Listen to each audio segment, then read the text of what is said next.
ಪ್ರೀತಿಯುಳ್ಳ ದೇವಜನರೇ, ನಿಮ್ಮೆಲ್ಲರಿಗೂ ಯೇಸು ಕ್ರಿಸ್ತನ ಶ್ರೇಷ್ಠವಾದ ನಾಮದಲ್ಲಿ ವಂದನೆಗಳು. ಶಾಲೋಮ್, ನಿಮಗೆ ಸಮಾಧಾನವಾಗಲಿ. ಒಬ್ಬ ವ್ಯಕ್ತಿಯ ಕೊನೆಯ ಮಾತುಗಳು ಬಹಳ ಮಹತ್ವ ಉಳ್ಳದ್ದು. ಇತಿಹಾಸದಲ್ಲಿ ಕೆಲವರ ಕೊನೆಯ ಮಾತುಗಳು ಹೀಗಿದ್ದವು. ವಿನ್ಸ್ಟನ್ ಚರ್ಚಿಲ್ ತನ್ನ ಜೀವನದ ಕೊನೆಯಲ್ಲಿ ಹೇಳಿದರು, I am board with life. ನನ್ನ ಜೀವನ ನನಗೆ ಬೇಸರವಾಗಿದೆ. ಪ್ರಸಿದ್ಧ ಗಾಯಕ ಫ್ರಾಂಕ್ ಸಿನಾಟ್ರಾ ತನ್ನ ಕೊನೆಯ ಕ್ಷಣದಲ್ಲಿ ಹೇಳಿದನು, ಐ ಆಮ್ ಲೂಸಿಂಗ್. ನನ್ನ ಜೀವನದಲ್ಲಿ ನಾನು ಸೋಲುತ್ತಿದ್ದೇನೆ. ಆದರೆ ಯೇಸು ಸ್ವಾಮಿ ಅವರು ಶಿಲುಬೆಯಲ್ಲಿ ನುಡಿದಂಥ ಅವರ ಕೊನೆಯ 7 ಮಾತುಗಳನ್ನು ನಾವು ನೋಡುವುದಾದರೆ ಅವು ಸೋಲಿನ ಮಾತುಗಳಲ್ಲ, ದುಃಖದ ಮಾತುಗಳಲ್ಲ, ಅವು ಜಯದ ರಕ್ಷಣೆಯ ಮಾತುಗಳಾಗಿದ್ದವು. ಆ ಕಾರಣದಿಂದ ಇಂದು ನಾವು ಶಿಲುಬೆಯ ಮೇಲೆ ನಮ್ಮ ರಕ್ಷಕನಾದ ಯೇಸು ಕ್ರಿಸ್ತನು ನುಡಿದ 7 ಅಮೂಲ್ಯವಾದ ಮಾತುಗಳನ್ನು ಧ್ಯಾನಿಸುತ್ತಾ ಬರುತ್ತಿದ್ದೇವೆ. ಈ ದಿನ ಶಿಲುಬೆಯಲ್ಲಿ ಯೇಸು ಕ್ರಿಸ್ತನು ನುಡಿದ 6ನೆಯ ಮಾತನ್ನು ನಾವು ಧ್ಯಾನಿಸಲಿಕ್ಕಿದ್ದೇವೆ. ನೋಡ್ರಿ, ಇಲ್ಲಿಯವರೆಗೆ ನಾವು ಶಿಲುಬೆಯ 5 ಅಮೂಲ್ಯವಾದ ಮಾತುಗಳನ್ನು ಧ್ಯಾನಿಸಿದ್ದೇವೆ. ದೇವರ ಮೊದಲ ಮಾತಿನಲ್ಲಿ ಒಂದು ಕ್ಷಮೆಯ ಸಂದೇಶವನ್ನು ನೀಡಿದರು. 2ನೆಯ ಮಾತಿನಲ್ಲಿ ರಕ್ಷಣೆಯ ವಾಗ್ದಾನವನ್ನು ನೀಡಿದರು. 3ನೆಯ ಮಾತಿನಲ್ಲಿ ತಾಯಿಯ ಬಗ್ಗೆ ಕಾಳಜಿ ವಹಿಸಿದರು. 4ನೆಯ ಮಾತಿನಲ್ಲಿ ಲೋಕದ ಪಾಪದ ಭಾರವನ್ನು ಹೊತ್ತು ಕೂಗಿದರು. 5ನೆಯ ಮಾತಿನಲ್ಲಿ ನನಗೆ ನೀರಾಡಿಕೆಯಾಗಿದೆ ಎಂಬುದಾಗಿ ತನ್ನ ಮಾನವೀಯ ನೋವನ್ನು ಅವರು ವ್ಯಕ್ತಪಡಿಸಿದರು. ಇದೀಗ ನಾವು ಶಿಲುಬೆಯ ಅತ್ಯಂತ ಮಹತ್ವಕರವಾದ ಕ್ಷಣದ ಬಳಿ ಬಂದಿದ್ದೇವೆ. ಯೇಸು ಕ್ರಿಸ್ತನು ಮಾನವ ಕುಲದ ರಕ್ಷಣೆಗೆ ಮಾಡಿದ ಕಾರ್ಯ ಈಗ ಸಂಪೂರ್ಣವಾಗಿ ಮುಗಿಯಲು ಬಂದಿದೆ. ಶಿಲುಬೆಯ ಮೇಲೆ ರಕ್ತ ಸುರಿಸಿ ಪಾಪದ ಬೆಲೆಯನ್ನು ಸಂಪೂರ್ಣವಾಗಿ ತೀರಿಸಿದ ನಂತರ ನಮ್ಮ ಕರ್ತನ ಒಂದು ಮಹತ್ಕರವಾದ ಒಂದು ವಿಜಯದ ಮಾತನ್ನು ಹೇಳುತ್ತಿದ್ದಾರೆ. ಅದನ್ನೇ ಈ ದಿನ ಶಿಲುಬೆಯ 6ನೆಯ ಮಾತನ್ನು ನಾವು ಧ್ಯಾನಿಸೋಣ. ಯೋಹಾನ ಬರೆದ ಸುವಾರ್ತೆ 19ನೆಯ ಅಧ್ಯಾಯ 30ನೆಯ ವಚನ.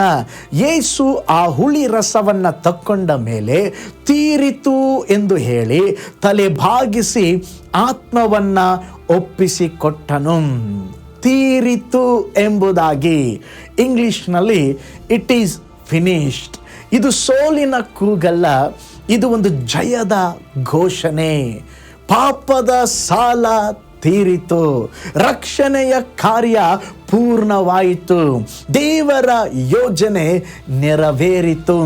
ಶಿಲುಬೆಯ 6ನೇ ಮಹಾ ವಿಜಯದ ಮಾತಿನ ಅರ್ಥವನ್ನು ಇವತ್ತು ನಾವು ಧ್ಯಾನಿಸಲಿಕ್ಕಿದ್ದೇವೆ.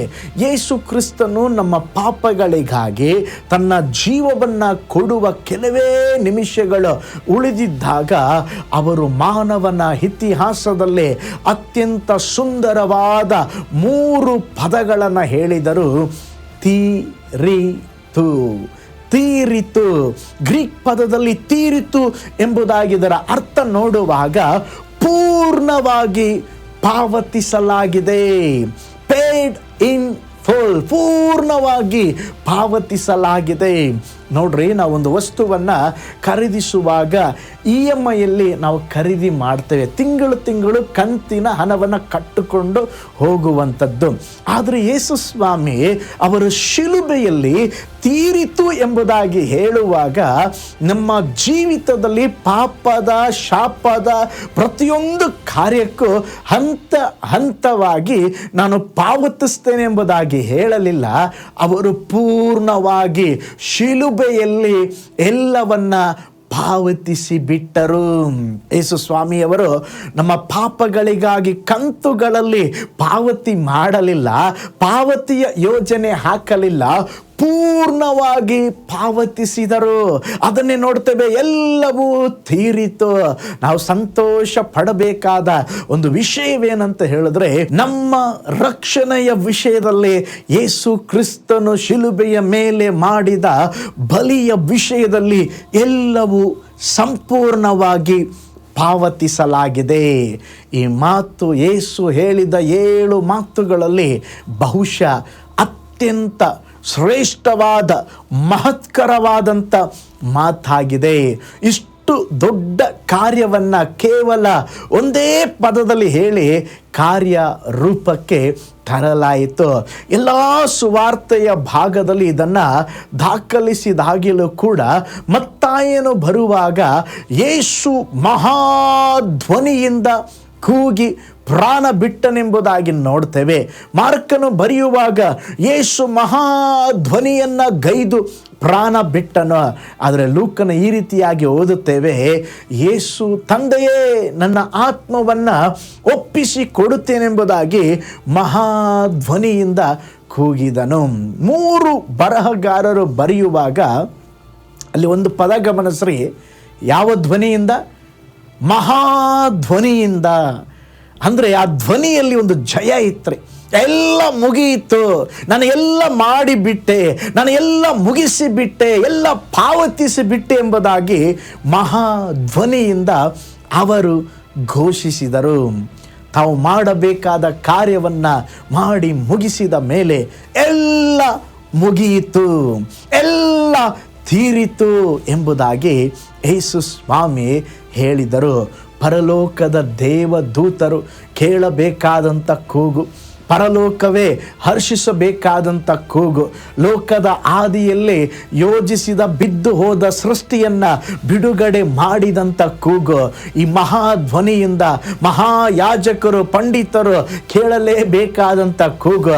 ಏಕೆಂದರೆ ಹಳೆಯ ನಿಯಮ ಹೋಗಿ ಹೊಸ ನಿಯಮ ಬಿಡುಗಡೆ ಮಾಡಿದ ಕೂಗು. ಹಳೆಯ ಒಡಂಬಡಿಕೆಯಲ್ಲಿ ಪಾಪ ಪರಿಹಾರಕ್ಕಾಗಿ ಮಾದರಿಯಾಗಿ ಮಾಡಿದ ಯಜ್ಞಗಳು ಈಗ ನಮ್ಮ ಮಹಾಯಾಜಕನಾದ ಸ್ತೋತ್ರ ಕ್ರಿಸ್ತ ಯೇಸುವಿನ ಮೂಲಕ ನಿಜವಾಗಿ ನಮ್ಮನ್ನ ಅತಿ ಪವಿತ್ರ ಸ್ಥಾನಕ್ಕೆ ಕರ್ಕೊಂಡು ಹೋದ್ರು. ದೇವರ ಪ್ರಸನ್ನತೆ ಬಿಡುಗಡೆಯಾಯಿತು. ಈ ಕೂಗು ಮುಂದಿನ ಎಲ್ಲ ಸಂತತಿಗಳಲ್ಲಿ ಕೇಳಿಸಲ್ಪಡಬೇಕಾದಂಥ ಕೂಗು. ಅದೇನೆಂದರೆ ಪಾಪಕ್ಕೆ ದಂಡನೆಯಾಯಿತು. ನಂಬಿಕೆಯಿಂದ ಕ್ರಿಸ್ತೇಸುವಿನ ಕಡೆಗೆ ಯಾರೆಲ್ಲ ತಿರುಗಿಕೊಳ್ಳುತ್ತಾರೋ ಅವರಿಗೆ ಉಚಿತವಾಗಿ ನಿತ್ಯ ಜೀವಕ್ಕೆ ಬಾಧ್ಯರಾಗುವರು. ಯೇಸು ಸ್ವಾಮಿಯವರು ನನ್ನ ಕತೆ ಮುಗಿಯಿತು ಅಂತ ಹೇಳಲಿಲ್ಲ. ಅಘೋರ ವೇದನೆಯ ಮಧ್ಯದಲ್ಲಿ ಕೂಡ ನಾನು ಯಾವುದನ್ನು ಮಾಡಲಿಕ್ಕೆ ಬಂದೆನೋ, ಯಾವ ಯೋಜನೆ ತಂದೆಯಾದ ದೇವರು ಹಾಕಿದ್ದರೋ ಅದನ್ನು ಮಾಡಿ ಮುಗಿಸಿದೆ. ಇಟ್ ಈಸ್ ಫಿನಿಶ್ಡ್, ತೀರಿತು, ಮುಗಿಯಿತು ಎಂಬುದಾಗಿ ಹೇಳಿದರು. ನೋಡ್ರಿ, ಒಂದು ಆಪರೇಷನ್ ಥಿಯೇಟ್ರಲ್ಲಿ ಡಾಕ್ಟರ್ ಒಬ್ಬ ರೋಗಿಗೆ ಚಿಕಿತ್ಸೆ ಕೊಡುವಾಗ ಬಹಳ ಒಂಥರ ಟೆನ್ಷನ್ ಆಗಿರುತ್ತಾರೆ. ಆದರೆ ಆ ಆಪ್ರೇಷನ್ ಸಕ್ಸಸ್ ಆಗಿ ಮುಗಿದ ಮೇಲೆ ಆ ಡಾಕ್ಟರ್ ಮುಖದಲ್ಲಿ ಅಪ್ಪ ತೀರಿತು, ಈ ಆಪರೇಷನ್ ಸಕ್ಸಸ್ ಆಯ್ತು ಎಂಬುದಾಗಿ ಒಂದು ಸಮಾಧಾನ ಉಂಟಾಗುತ್ತೆ. ಒಬ್ಬ ಶಿಲ್ಪಿ ಏನೋ ಒಂದು ಕೆತ್ತನೆ ಮಾಡಿ ಅದಕ್ಕೆ ರೂಪ ಕೊಡುವಾಗ ಪ್ರಾರಂಭದಲ್ಲಿ ತುಂಬ ಕಷ್ಟಪಟ್ಟು ಮಾಡ್ತಾ ಇರ್ತಾನೆ. ಆದರೆ ಕೊನೆಯದಾಗಿ ಅದನ್ನು ಮುಗಿಸುವಾಗ ಅವನ ಮುಖದಲ್ಲಿ ಸಂತೋಷ ಇರುತ್ತದೆ. ಅದೇ ವಿಧವಾಗಿ ಯೇಸು ಸ್ವಾಮಿ ಶಿಲುಬೆಯಲ್ಲಿ ರಕ್ತವನ್ನು ಚೆಲ್ಲಿ ಶತ್ರುವನ್ನು ಸೋಲಿಸಿ ಕೊನೆಯದಾಗಿ ಜಯಘೋಷದ ಒಂದು ಮಾತನ್ನು ನುಡಿಯುತ್ತಾ ಇದ್ದಾರೆ, ತೀರಿತು ಎಂಬುದಾಗಿ. ಪ್ರೀತಿಯುಳ್ಳ ದೇವಜನರೇ, ಈ ಮಾತಿನಿಂದ ನಾವು ಕಲಿಯಬೇಕಾದಂಥ ಅನೇಕ ಆತ್ಮಿಕ ಪಾಠಗಳಿದೆ. ಯೇಸು ಸ್ವಾಮಿ ಅವರ ಎಲ್ಲ ಕಾರ್ಯವನ್ನು ಅವರು ಮಾಡಿ ಪೂರ್ಣಗೊಳಿಸಿದರು. ಇದು ತೀರಿತು ಎಂಬುದಾಗಿ ಹೇಳಿದಾಗ ಯೇಸು ಸ್ವಾಮಿ ಹೇಳುತ್ತಿದ್ದಾರೆ, ನನ್ನ ಕಾರ್ಯ ಪೂರ್ಣವಾಯಿತು, ಭೂಮಿಗೆ ಕಳುಹಿಸಿದ ಉದ್ದೇಶವನ್ನು ನಾನು ನೆರವೇರಿಸಿದ್ದೇನೆ. ಅಪೊಸ್ತಲ ಪೌಲನು ಕೂಡ ಹೇಳ್ತಾನೆ, ನನ್ನ ಓಟವನ್ನು ಓಡಿ ಮುಗಿಸಿದ್ದೇನೆ. ಅಂದರೆ ನಮ್ಮ ಜೀವನ ಆಕಸ್ಮಿಕವಾಗಿ ಅಲ್ಲ, ನಮ್ಮ ಜೀವನದಲ್ಲಿ ದೇವರು ಒಂದು ಚಿತ್ತ, ಯೋಜನೆ, ಪ್ಲಾನ್ ಇಟ್ಟಿದ್ದಾರೆ. ನಾವು ಸಹ ಅವುಗಳನ್ನು ಮಾಡಿ ಮುಗಿಸಬೇಕು. ನೋಡ್ರಿ, ಸ್ತೋತ್ರ, ಹಲ್ಲೆಲೂಯಾ.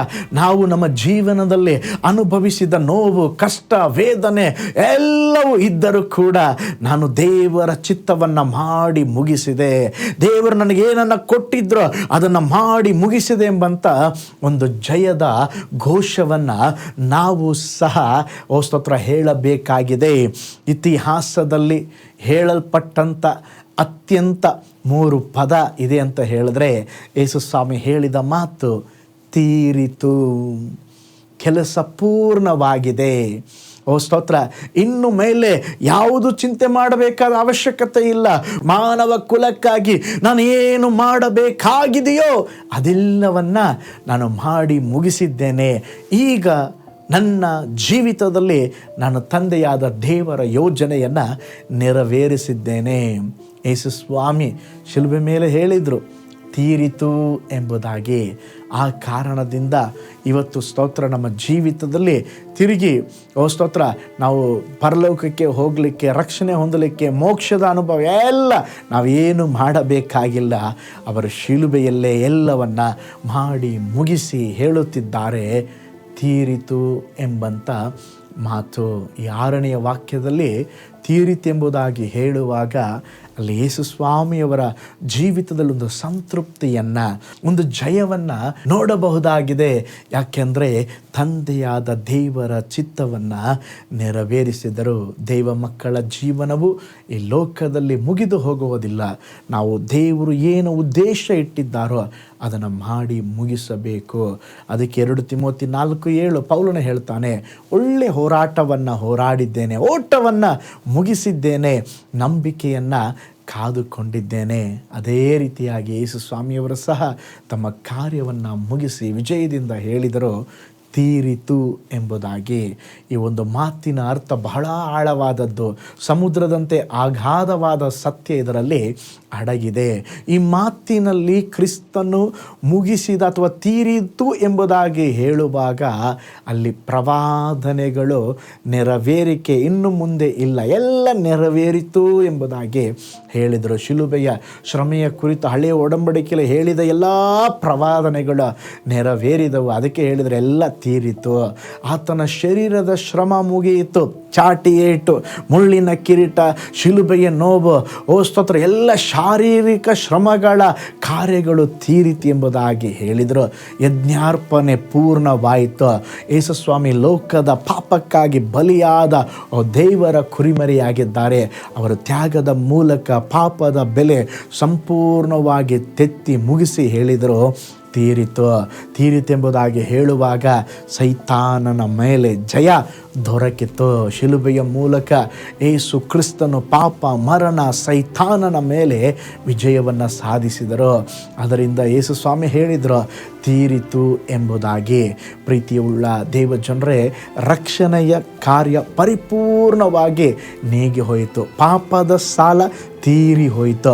ಮಾನವ ಕುಲದ ವಿಮೋಚನೆಗೆ ಸಂಪೂರ್ಣವಾಯಿತು. ಒಂದು ನಿಮಿಷ ನಮ್ಮ ಕಣ್ಗಳನ್ನು ಮುಚ್ಚಿ ಹಲ್ಲೆಲೂಯಾ. ಯೇಸು ಸ್ವಾಮಿ ಹೇಳಿದರು, ತೀರಿತು, ಎಲ್ಲ ಇಟ್ ಈಸ್ ಫಿನಿಶ್ಡ್. ಹಲ್ಲೆಲೂಯಾ. ಎಲ್ಲ ಪಾವತಿಸಲಾಗಿದೆ, ಇನ್ನೇನು ಬಾಕಿ ಇಲ್ಲ. ಯೇಸು ಸ್ವಾಮಿ 2000 ವರ್ಷಗಳ ಹಿಂದೆ ಬೆಲೆಯನ್ನು ತೆತ್ತಿ ಎಲ್ಲವನ್ನ ಮಾಡಿ ಮುಗಿಸಿದರು. ಇನ್ನು ನಾವೇನು ಮಾಡಬೇಕಾದ ಅವಶ್ಯಕತೆ ಇಲ್ಲ. ಅವರು ನಮಗಾಗಿ ಸ್ತೋತ್ರ ಕೊಟ್ಟು ಹೋದ ಜಯ, ಬಿಡುಗಡೆ, ಅವುಗಳನ್ನು ನಂಬಿ ನಾವು ಜೀವಿಸಬೇಕು.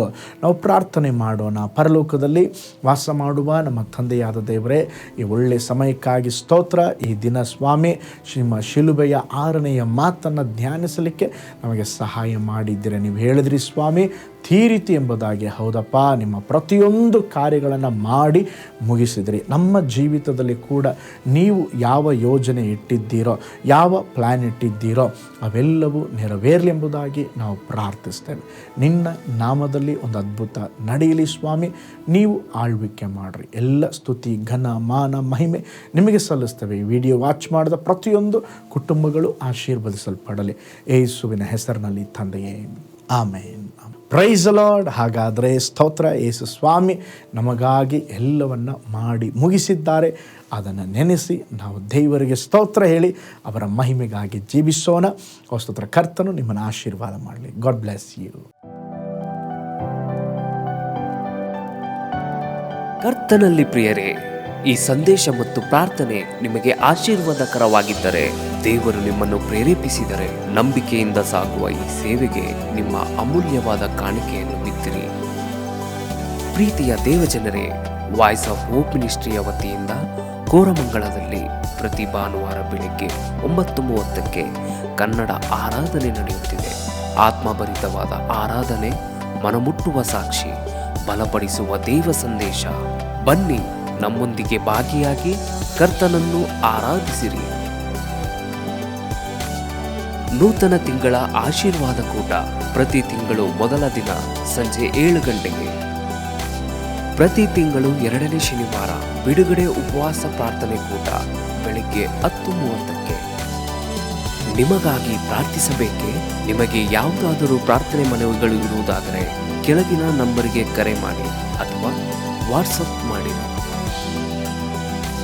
ಈ ಆತ್ಮಿಕ ಸಂದೇಶಗಳು ನಿಮಗೆ ಆಶೀರ್ವಾದಕರವಾಗಿದ್ದರೆ ಲೈಕ್ ಮಾಡಿರಿ. ಇಂಥ ಅದ್ಭುತ ಸಂದೇಶ ಪ್ರತಿದಿನ ನೋಡಲು ಬಯಸುವುದಾದರೆ ಸಬ್ಸ್ಕ್ರೈಬ್ ಮಾಡಿ ಹಾಗೂ ಇತರರೊಂದಿಗೆ ಶೇರ್ ಮಾಡಿರಿ. ಕರ್ತನು ನಿಮ್ಮನ್ನು ನಿಮ್ಮ ಕುಟುಂಬವನ್ನು ಆಶೀರ್ವದಿಸಲಿ.